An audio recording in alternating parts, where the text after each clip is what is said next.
you, everyone. Bruce Lee is considered a hero, and arguably so. Of course, I think he's a hero because he's my dad, but I may be a little biased. But Bruce Lee did a lot of heroic things. We can see what those things are. Here we are, standing 42 years after he passed away, and we can look back and we can say, he was an innovator. He was an innovator in the world of fitness, in the world of health, in the world of martial arts, in the world of action film. He brought realism to fight choreography at a time when that was not the case. He was a person who broke barriers in Hollywood, becoming the first Asian leading man in Hollywood. He was a person who helped raise the profile of Asian men around the world. He was a person with a message. He was a teacher. He helped change the lives of his students, and he's inspired countless people since then with his philosophies. So he's done many heroic things. We can all see that. And let's not forget, he looked like this. He looked like a superhero. He is wearing a graphic one-piece costume. He is a fighter with almost superhero power and strength and speed. He had signature moves. He had signature sounds. He even had a signature weapon. But if you are to ask me why do I think Bruce Lee is a hero, and people do ask me that, it's for a very different reason. Actually, I think all of those things, all of the way that he looked and all of the things he accomplished in his life are the results of where his true heroism came from. So when I think about what makes Bruce Lee a hero, I think about his own words. So he wrote at one point in time, as a young man, a letter to a friend of his, and in that he laid down what I'm going to call the recipe for an action hero.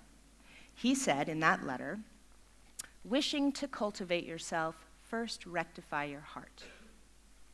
Wishing to rectify your heart, seek to be sincere in your thoughts. Wishing to be sincere in your thoughts, first extend to the utmost of your knowledge. This lies in the investigation of things. Then, discard all thoughts of reward, all hopes of praise and fears of blame, all awareness of one's bodily self, and let your spirit out as it will." Pretty cool. But what does it mean? It's kind of hard to penetrate, right? It's kind of hard to take in and apply to yourself. So I have taken these thoughts and I've broken them down into 3 simple steps so that we all can see how we might be able to access our own hero. Step 1, and this is his word that he used as well, spiritual realization. Sounds kind of out there. So I'm going to use another phrase of his, which is, don't think, feel. At the age of 21, so think about that. He's 21 years old. He's a college student. He's trying to figure out what he wants to do with his life. He loves martial arts. He's teaching Kung Fu lessons to some people. He wrote a letter, again, another letter at the age of 21, to a family friend. And in that, he said, "I feel I have this great creative and spiritual force within me that is greater than faith, greater than ambition, greater than vision. It is all these combined. My brain becomes magnetized with this dominating force which I hold in my hand. Whether it is the Godhead or not, I feel this great force, this untapped power, this dynamic something within me. This feeling defies description, and no experience with this feeling may be compared. It is something like a strong emotion mixed with faith, but a lot stronger." Now, what does that mean? That means he can feel something inside himself. He's in touch with his energy. He's in touch with his potential. So how do we do that? We can look inside and we can get in touch with that place that is our will to live. We can get in touch with that part of us that gets excited about something, that part of us that dreams, that part of us that loves. And we can feel inside of us that energy. And we can feel that we have a dynamic something as well, an untapped power. When I was a kid, I used to sit in my bathtub, and I used to practice my Academy Awards acceptance speech. Now, I don't have an Academy Award yet, but why was I doing that? What was I doing? I was reaching inside, and I was tapping into my creativity. The fact that I might have something to contribute, that I might in some way be special. And that's all step one is. Just feel inside yourself, get in touch with your heart. Step two, personal effort. Yes, unfortunately, there is effort involved. And as my father would say, all types of knowledge ultimately mean self-knowledge. So remember, he said, first rectify your heart. That was step one. Then he said, be sincere in your thoughts and extend to the utmost of your knowledge. So where do we place our personal effort? He also said, man's mind and behavior are one. Your inner thoughts and outer expression cannot contradict each other. Now, we all know how hard that is, right? How many times have you said yes when you really wanted to say no? Or you've decided to do something because someone else said that it was a good idea? It's really hard to align your heart with your thoughts, with your actions out into the world. That takes effort. He said in that letter at the age of 21, a list of things that he knew about himself. Just happened to feel these things inside of himself. And he said, I'd like to let the world know about the greatness of Chinese martial arts. I enjoy teaching and helping people. I like to have a well-to-do home and family. I'd like to originate something. Now here he is at 21. He doesn't know how he's going to do this, but he just knows he wants to. He just knows that that's where he should start putting his personal effort. That's the type of knowledge he should start to gain.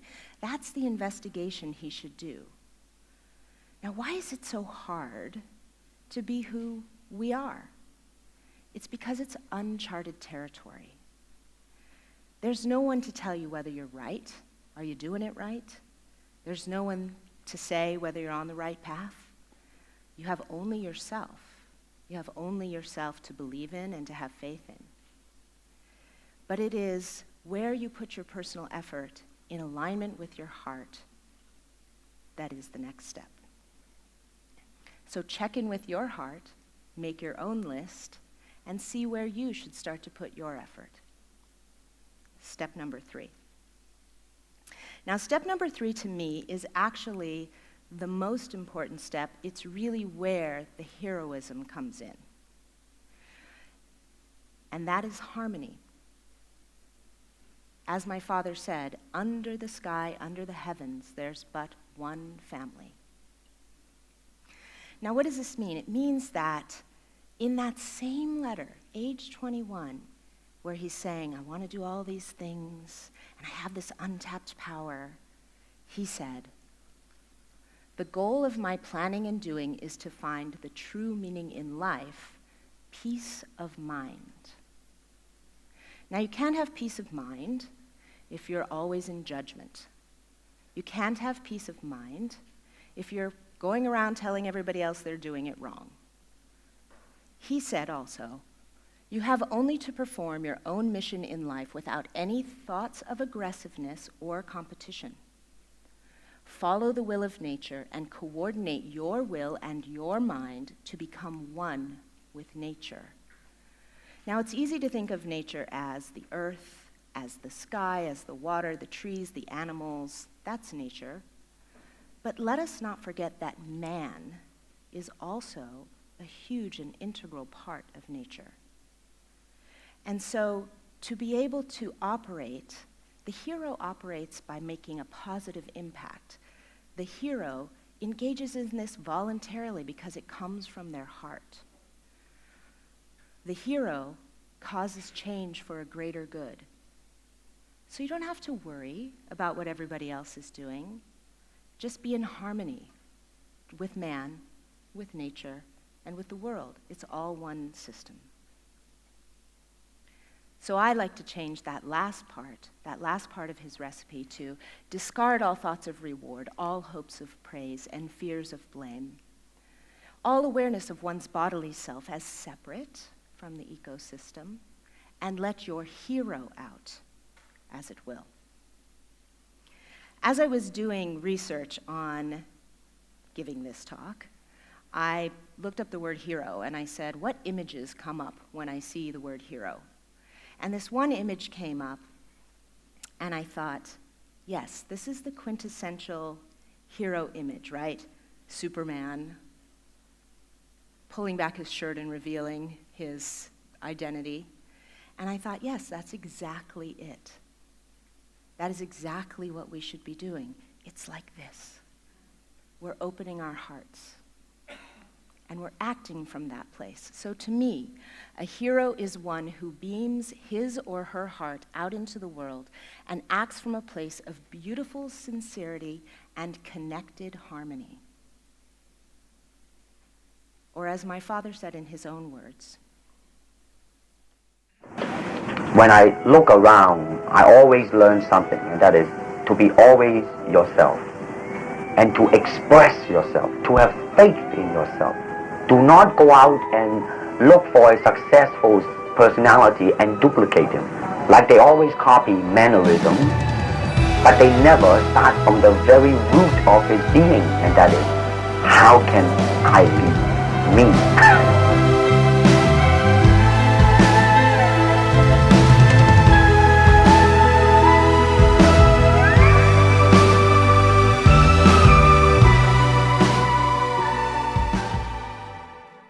This is why we're still talking about Bruce Lee 42 years after he passed away.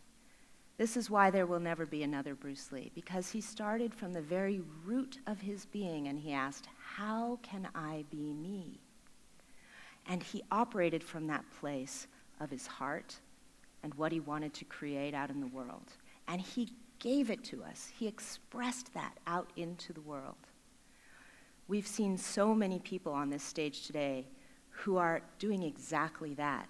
They're being heroes. They are operating out in the world through what they care about, through what they're passionate about, and they're looking to make an impact. So I say, this is what we all can do. This is how we too can touch into our own hearts and express out into the world and be uniquely that dominating power which we all hold in our own hand. Thank you.